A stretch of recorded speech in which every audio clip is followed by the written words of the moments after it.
नमस्कार दोस्तों दिन भर सोशल मीडिया पर, न्यूज़ चैनल पर बिहार समेत भारत के राजनीति में एक मुद्दा गरमाया रहा और वह था विकासशील इंसान पार्टी वीआईपी पार्टी के सुप्रीमो मुकेश सहनी के पिता के हत्या की घटना और उसका खबर। दोस्तों, ये खबर जितना ज़्यादा शर्मनाक है उससे ज़्यादा सस्पेंस वाला भी है, क्योंकि सबके मन के अंदर यही सवाल है कि आखिर कोई मुकेश सहनी के पिता का हत्या करेगा भी तो क्यों करेगा। ना ही कोई रंजिश, ना ही कोई मारपीट, ना ही कोई पुरानी दुश्मनी। तो आखिर पूर्व मंत्री वीआईपी सुप्रीमो सन ऑफ मल्लाह के पिता की हत्या आखिर किसने की, यह सस्पेंस है अभी तक बना हुआ।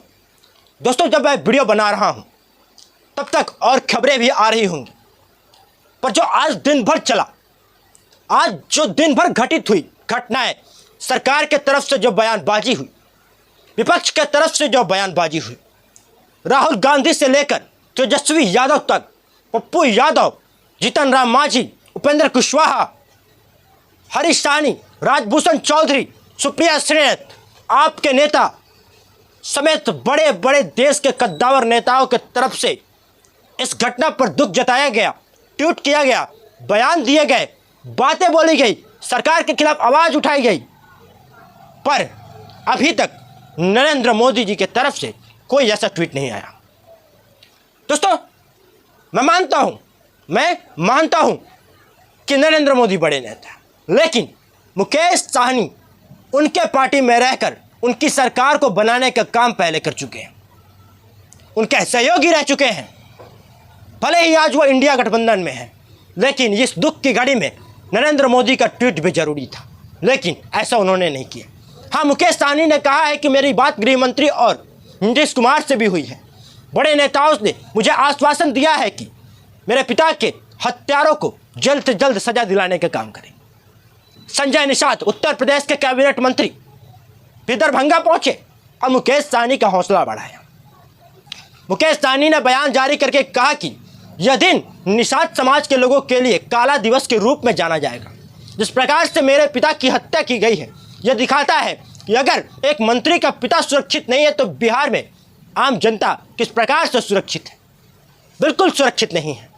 बिहार में जंगल राज अभी वर्तमान में दिखाई दे रहा है, पहले का जंगल राज नहीं था। आज के समय में जिस प्रकार से घर में घुसकर हत्या कर दी जा रही है और बेरहम तरीके से मुकेश सहनी के पिता के बॉडी पार्ट को अलग अलग कर दिया गया था, वह तस्वीरें देखकर मन विचलित हो जा रही है। कई लोग ऐसे हैं जिन्हें वो तस्वीरें देखी नहीं जाएगी। इस प्रकार से निर्मम हत्या की गई। स्थानीय लोगों का अलग ही बयान आ रहा है और पुलिस का अलग ही। पुलिस का कहना है कि चोरी के नियत से चोर लुटेरों ने हत्या की है, तो वही स्थानीय लोग कह रहे हैं चोरी का कोई मामला ही सामने नहीं आ रहा है और चोरी का सवाल ही नहीं उठता है, क्योंकि अगर चोरी करना ही था तो बगल में मुकेश सहनी के एक और घर है जो करोड़ों का है, उसमें आलीशान सामान है, उसमें चोरी करनी चाहिए। और ये पुराने घर जिसमें हजार लाख रुपए भी ना हो, उसमें चोरी करने का आखिर फायदा चोर को क्या होगा। ये भी बात ग्रामीणों का कहना है और ग्रामीण कहीं ना कहीं ये बात सही भी बोल रहे हैं। आखिर कोई चोर चोरी करने जाएगा भी तो इतना बेरहम तरीके से मृत्यु, इतना बेरहम तरीके से हत्या क्यों करेगा किसी को। स्थानीय लोगों में से कुछ औरतें तो ये भी कह रही हैं कि कुछ दिन पहले मुसलमानों से उनके एक तरह से नोक झोंक हुई थी, चाहे तो झगड़ा हुआ था। इस बात की पुष्टि निषाद आर्मी परिवार नहीं करता है, यूट्यूब चैनल नहीं करता, लेकिन बयान तो निकलकर सामने आ रहे हैं स्थानीय लोगों के, और इसे इनकार भी नहीं किया जा सकता है क्योंकि वहाँ पर आसपास में ज़्यादातर आबादी मुस्लिम समाज के लोगों की भी है। ये तो मेन बात यह है कि जब तक एसआईटी की टीम अपना जांच पूरा नहीं कर लेती और अपराधियों को पकड़ नहीं लेती, तब तक सवाल उठते रहेंगे और किसी न किसी पर लगते रहेंगे और ऐसे ही बयानबाजियां होती रहेगी जब तक कि असली अपराधी नहीं पकड़ा जाता है और उसका नाम सामने नहीं आता है।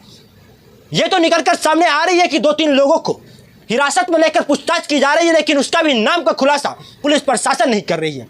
आखिर इसके पीछे का क्या बात है? पुलिस प्रशासन उनका नाम क्यों छुपा रही है, उनका कास्ट क्यों छुपा रही है, उनका धर्म क्यों छुपा रही है? क्या इसलिए कि बिहार में कोई दंगा ना हो जाए? क्या इसलिए कि बिहार के निषाद समाज के लोग उग्र ना हो जाए? ये तो बाद में भी हो सकते हैं। जिस दिन पता चला उस दिन निषाद समाज के लोग एक्शन जरूर लेंगे, क्योंकि निषाद समाज के लोग अपने मनोबल को कभी भी छोटा नहीं आंकते हैं और ना ही वो अपने आप को छोटा आंकते हैं। सरकार ही क्यों ना हो, राजा महाराजा ही क्यों ना हो, जब वो निषाद समाज उनसे लड़ाई कर सकता है तो फिर यह आपराधिक तत्व क्या है उनके सामने? दोस्तों, दिन भर खबरें यहीं चली, दिन भर यहीं सारे न्यूज़ चैनल पर माथापेची सब बयानबाजियाँ हुई, मंथन हुए, और आखिर में निकल कर क्या सामने आया? कुछ नहीं। हाँ, डीआईजी अपने लेवल से जांच करा रहे हैं, गृह मंत्री का फोन आ रहा है, नीतीश कुमार का फोन आ रहा है, हाई लेवल तक के फोन आ रहे हैं, लेकिन एक बात तो स्पष्ट है, अगर मंत्री के पिता की हत्या हो सकती है तो बिहार में आम जनता सुरक्षित नहीं है। इसे आप आज लिख कर रख लीजिए। मैं हूं या फिर कोई आम जनता, किसी की भी हत्या कभी भी हो सकती है। क्या पता अगर आज मैं वीडियो बना रहा हूं कल को ना रहूं, क्योंकि बिहार एक ऐसा राज्य हो गया है। यह जंगल राज एक प्रकार से अभी 2024 में देखने को मिल रहा है। इससे पहले ऐसा मैंने ना कभी सुना था और ना ही कभी देखा था। दोस्तों, ये वीडियो आपको कैसा लगा कमेंट सेक्शन में लिखिएगा। और हाँ, जो भी बातें निकल कर सामने आएगी, जो भी इंपॉर्टेंट बातें होगी, मैं आपको वीडियो के जरिए बताते रहूँगा। चैनल को इसलिए सब्सक्राइब कर लीजिएगा, बेल आइकन कॉल पर सेट कर दीजिएगा, क्योंकि आपको सभी बातें जाननी जरूरी है। मिलते हैं नेक्स्ट वीडियो में, तब तक के लिए धन्यवाद।